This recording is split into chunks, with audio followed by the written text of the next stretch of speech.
வணக்கம் நண்பர்களே, இது தமிழ் நண்பன் சர்க்கட் சேனல். இப்போ நான் பார்க்க போகிறது ஒரு ஜாப் நோட்டிஃபிகேஷன் தான். அதாவது இன்கம் டேக்ஸ் டிபார்ட்மெண்ட் அப்படின்னு சொல்லுவாங்கள்ல. ஸோ அதிலேருந்து ஜாப் நோட்டிஃபிகேஷன் அப்படின்றது கொடுத்துருக்காங்க.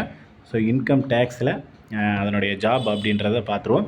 எங்கே இருக்குது அப்படின்னு பார்த்தீங்கன்னா, நுங்கம்பாக்கம் சென்னையில் இருக்கிற ஹெட் ஆஃபீஸில் தான். நமக்கு வந்து தமிழகம் முழுவதும், அதாவது தமிழ்நாடு, பாண்டிச்சேரி இந்த நபர்கள் வந்து தாராளமாக இதுக்கு வந்து அப்ளை பண்ணலாம். அதாவது இந்தியா ஃபுல்லாகவே அப்ளை பண்ணுவாங்க. பட் தமிழகமும் பாண்டிச்சேரியும் இந்த ரீஜியனில் இருக்கிற இதுக்கு வந்து கொடுத்துருக்காங்க அப்படின்றத தெரிஞ்சுக்கிங்க. ஸோ வேகன்சி மொத்தமாக பார்த்தீங்க அப்படின்னா 25 அப்படின்றது இருக்குது. அதில் என்ன ரிசர்வேஷன் படி இது வந்து full and full income tax department அப்படின்றது சென்ட்ரல் கவர்மெண்ட் ஜாப். நார்மலாக வந்து உங்களுக்கு ஸ்டேட் போர்டு கிடையாது, central government job. So UR அதனால தான் இந்த மாதிரி கொடுத்துருக்காங்க. யூஆர், ஓபிசி, இடபிள்யூஎஸ் இதெல்லாமே வந்து சென்ட்ரல் கவர்மெண்ட்டோட ரிசர்வேஷன். ஓகேவா? SC 3, ST 1. ஸோ யூஆருக்கு 13, ஓபிசி 6, இடபிள்யூஎஸ் 2. இதுதான் வந்து வேக்கன்சியோட டீட்டெயில்ஸ். இந்தந்த கம்யூனிட்டிக்கு இவ்வளோ வேக்கன்சி இருக்குது அப்படின்றது. பிடபிள்யூடி வேக்கன்சி வந்து 1ன்னு சொல்லியிருக்காங்க. ஸோ அதிலேயே வந்து மென்ஷன் பண்ணியிருக்காங்க. அடுத்து வந்து பே ஸ்கேல் பார்த்தீங்கன்னா 18,000லேருந்து 56,000 வரையும் ஒன்லி இந்தியன் சிட்டிசன் மட்டும் அப்ளை பண்ணணும். எஜுகேஷன் குவாலிஃபிகேஷன் பார்த்தீங்கன்னா 10th ஸ்டாண்டர்ட் நீங்கள் வந்து கம்பல்சரி 10ஆம் வகுப்பு முடித்திருக்கணும். 10ஆம் வகுப்பு முடிச்சிருந்தாலே இதுக்கான எலிஜிபிள் இருக்குது. ஏஜ் லிமிட் 18லேருந்து 25 வயசு வரையும் சொல்லியிருக்காங்க. இதிலேருந்து ஒரு கம்யூனிட்டிக்கும் வந்து ரிலாக்ஸேஷன் அப்படின்றது இருக்குது. எஸ்சி எஸ்டிக்கு 5 வருஷமும், ஓபிசிக்கு வந்து 3 வருடமும் ரிலாக்ஸேஷன் அப்படின்றது இருக்குது. ஓகேவா? ஸோ எந்த தேதியிலேருந்து எவ்வளோ நாளில் வந்து பிறந்திருக்கணும் அப்படின்றத சொல்லியிருக்காங்க. Last date of application submission வந்து 22/9/2024. இன்னும் வந்து ஒரு வாரம் டைம் அப்படின்றது இருக்குது. ஸோ அதுக்குள்ளே வந்து ஆன்லைன் அப்ளிகேஷன் அப்படின்றத முடிச்சிடணும். ரிட்டன் எக்ஸாமினேஷன் லிஸ்ட்டு, அதாவது ஷார்ட் லிஸ்ட் கேண்டிடேட்ஸோட லிஸ்ட்டு வந்து 10வது மாதம் 1ஆம் வந்துடும் அப்படின்னு சொல்லியிருக்காங்க. அடுத்து ஹால் டிக்கெட்டும் வந்து அதே சேம் 1ஆம் வந்துடும் அப்படின்றதையும் சொல்லியிருக்காங்க. 1 to 5 அந்த டேட்டுக்குள்ளே ஹால் டிக்கெட் அப்படின்றது வந்துடும். ஸோ எக்ஸாமுக்கான டேட்டுமே அவங்க கொடுத்துருக்காங்க. அதாவது அடுத்த மாதம் 6ஆம் எக்ஸாம் அப்படின்றது கம்பல்சரி நடந்துடும். ஸோ சென்ட்ரல் கவர்மெண்ட் அப்படின்றதுனால கண்டிப்பாக இதிலேருந்து டேட்டெல்லாம் எதுவும் தள்ளியெல்லாம் வைக்க மாட்டாங்க. நீங்கள் அப்ளை பண்ணுறீங்கன்னா அடுத்த மாதம் 6ஆம் எக்ஸாம் எழுதிடுவீங்க. ரிசல்ட்டும் உடனடியாக பப்ளிஷ் பண்ணிடுவாங்க.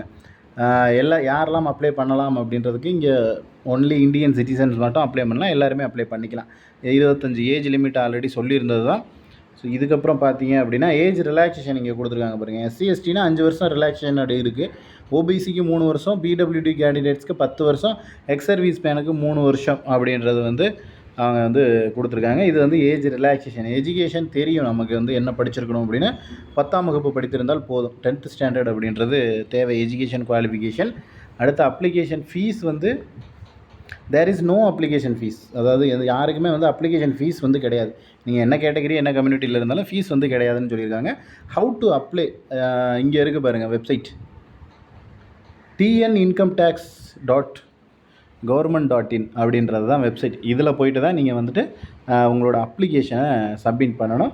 ஸோ அதே போல் Aadhaar card, PAN card, passport, driving licence, voter ID இது மாதிரி ஏதாவது ஒன்று சப்மிட் பண்ணணும் அப்படின்றதையும் சொல்லியிருக்காங்க. ஸோ இதில் கொடுத்துருக்கிற இன்ஸ்ட்ரக்ஷன்ஸ் ஃபாலோ பண்ணிக்கிங்க. நீங்கள் வெப்சைட்டில் போனீங்கனாலே ப்ரீஃபான நோட்டிஃபிகேஷன், இந்த நோட்டிஃபிகேஷனும் எடுத்துக்கலாம். அதில் என்ன இன்ஸ்ட்ரக்ஷன் சொல்லியிருக்காங்க அப்படின்றதையும் பார்த்துக்கலாம். ஓகேங்களா? ஸோ அப்ளிகேஷன் சப்மிட் பண்ணுறதுக்கு முன்னாடி எல்லாத்தையும் செக் பண்ணிவிட்டு கொடுங்க. அதே போல் என்னென்ன டாக்குமெண்ட்ஸ் வேணும் அப்படின்ற டீட்டெயில்ஸ் கொடுத்துருக்காங்க. ஸோ இது எல்லாமே வந்து நமக்கு தேவை. ஸோ இந்த டாக்குமெண்ட்ஸ் எல்லாமே தேவை. 10th mark sheet, community certificate, so எல்லா சர்டிஃபிகேட்ஸும் இதில் கொடுத்துருக்கிற எல்லாமே வந்து நமக்கு தேவை. அது இருக்கணும். லாஸ்ட் டேட் அதை தான் முன்னாடியே சொன்னது தான். 22/9 வந்து லாஸ்ட் டேட்டு. ரெக்யூர்மெண்ட் ப்ராசஸ் பார்த்திங்கன்னா 2 ஸ்டேஜில் இருக்கும். So stage 1 short list candidates return examination. அதாவது ஒரு கம்யூனிட்டிக்கும் ஒரு கேட்டகிரிக்கும் 500 பேரை ஷார்ட் லிஸ்ட் பண்ணிவிட்டு, அதாவது தவறுதலாக அப்ளிகேஷன் போடாமல் கரெக்டாக அப்ளிகேஷன் போட்டிருக்கிற நபர்களாக பார்த்து ரிட்டன் எக்ஸாமினேஷனுக்கு விடுவாங்க. ஸோ அது வந்து ஸ்டேஜ் 1. ஓகேங்களா? அதில் ஸ்டேஜ் 1லேயே நிறைய விஷயம் கொடுத்துருக்காங்க. அது எல்லாத்தையும் பார்த்துங்க. ரிட்டன் எக்ஸாமுக்கு செலக்ட் பண்ணுறது ஒன்று, அடுத்து வந்து ரிட்டன் எக்ஸாமில் பாஸ் பண்ணுறது ஒன்று, ஸ்டேஜ் 2 அப்படின்றது.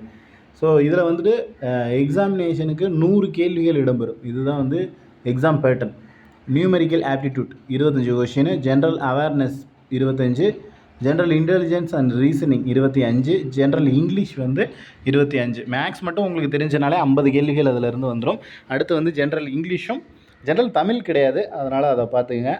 அடுத்து வந்து ஜென்ரல் அவேர்னஸ் அதில் 25 கேள்விகள் மொத்தமாக. அதில் மேக்ஸில் 50, இதில் வந்து 50. மேக்ஸ் மீன்ஸ் ஆப்டிடியூடும் ஜென்ரல் இன்டெலிஜென்ஸ் அண்ட் ரீசனிங் எல்லாமே மேக்ஸில் தான் வரும். ஸோ அதெல்லாமே சேர்த்து 50 கேள்விகள். ஸோ சிலபஸ் நியூமெரிக்கல் ஆப்டிடியூட்டில் என்னென்ன கொஷின்ஸ் என்ன டாபிக் அப்படின்றத கொடுத்துருக்காங்க. ஸோ டோட்டலாக வந்து இந்த டாபிக்ஸ் தான் வரும். ஜென்ரல் அவேர்னஸ்லேயும் என்னென்ன இருக்குது அப்படின்றத அவங்க கொடுத்துருக்காங்க. அடுத்த ரீசனிங்கில் டாபிக்ஸ், ஜென்ரல் இங்கிலீஷில் டாபிக். ஸோ எல்லாத்துக்குமே வந்து டாபிக்ஸ் என்ன அப்படின்றத வந்து அவங்க கொடுத்துருக்காங்க. ஸோ ஹால் டிக்கெட் அப்படின்றது நமக்கு ஆல்ரெடி சொல்லிட்டோம். 1ஆம் தேதியிலேருந்து 10ஆம் தேதிக்குள்ளே ஹால் டிக்கெட் அப்படின்றது வரும். Return examination date and time பார்த்திங்கன்னா 6/10/2024 அந்த டைமில் 11லேருந்து 1 மணி வரையும் நடைபெறும். 2 மணி நேரம். பிளேஸ் வந்து சென்னையில் தான் தேர்வு அப்படின்றது நடைபெறும். எக்ஸாமினேஷன் வேணும், அது வந்து ஹால் டிக்கெட்டில் மென்ஷன் பண்ணியிருப்போம் அப்படின்றத சொல்லியிருக்காங்க. அட்மிஷன் டு த என்ன சொல்கிறது ரிட்டன் எக்ஸாமினேஷன் அதெல்லாம் சும்மா ஜஸ்ட்டு ஒரு டைம் பார்த்துங்க என்ன இன்ஸ்ட்ரக்ஷன்ஸ் ஃபாலோ பண்ணியிருக்காங்க அப்படின்றது. ஃபைனல் ரிசல்ட் வந்துட்டு வெப்சைட்டில் பார்த்துக்கலாம். ஸோ வெப்சைட்டில் அது எப்போ டேட்டு, அது எக்ஸாம்ஸ் எல்லாம் எழுதுனதுக்கப்புறம் டாக்குமெண்ட் வெரிஃபிகேஷன் இருக்கும் அப்படின்ற தகவலும் சொல்லியிருக்காங்க. அதுக்கு அடுத்து பார்த்திங்கன்னா இன்ஸ்ட்ரக்ஷன்ஸ் கொடுத்துருக்காங்க. ஸோ நிறைய இன்ஸ்ட்ரக்ஷன் அப்படின்றது இருக்குது. அது எல்லாத்தையும் படித்து பார்த்துங்க. இன்ஸ்ட்ரக்ஷன்ஸ் ஃபாலோ பண்ணிங்கனால தான் தெரியும் என்ன தகவல் கொடுத்துருக்காங்க அப்படின்றது. ஸோ அதனால் அதையும் செக் பண்ணி பார்த்திங்க. ஃபிசிக்கலாக ஃபிட்னஸாக இருக்கமா அப்படின்றதுக்கான சர்டிஃபிகேட் இது வந்து. அதுக்கடுத்து வந்து பார்த்திங்க அப்படின்னா அண்டர்டேக்கிங் ஓன் சர்டிஃபிகேட் அது வந்து கொடுத்துருக்காங்க. ஜஸ்ட் வந்து இந்த 2 சர்டிஃபிகேட்ஸ் கொடுத்துருக்காங்க. அது இன்ஸ்ட்ரக்ஷன்ஸ் படித்து பார்த்துட்டு ஃபாலோ பண்ணிவிட்டு அதுக்கப்புறம் உங்களுக்கு இது தேவை வாங்கணும் அப்படின்னா தாராளமாக வாங்கிக்கிட்டு நீங்கள் வந்து போய்க்கலாம். ஸோ இது சம்மந்தமாக வேறு ஏதேனும் சந்தேகங்கள் இருந்துச்சுன்னா கீழே கமெண்ட் பண்ணுங்கள். அதே போல் வேறு ஏதாவது டவுட்ஸ் இருந்துச்சுனாலும் நீங்கள் அஃபிஷியல் வெப்சைட் நம்ம முன்னாடியே சொல்லியிருந்தோம்ல tn.incometax.gov.in அப்படின்றது தான் வெப்சைட். அந்த வெப்சைட்டில் போய்ட்டு நீங்கள் ஏதாவது டவுட்ஸ் இருந்துச்சுனாலும் அதில் பார்த்து தெரிஞ்சுக்கலாம். ஓகே, நெக்ஸ்ட் அடுத்த வீடியோவில் பார்க்கலாம். தேங்க்யூ.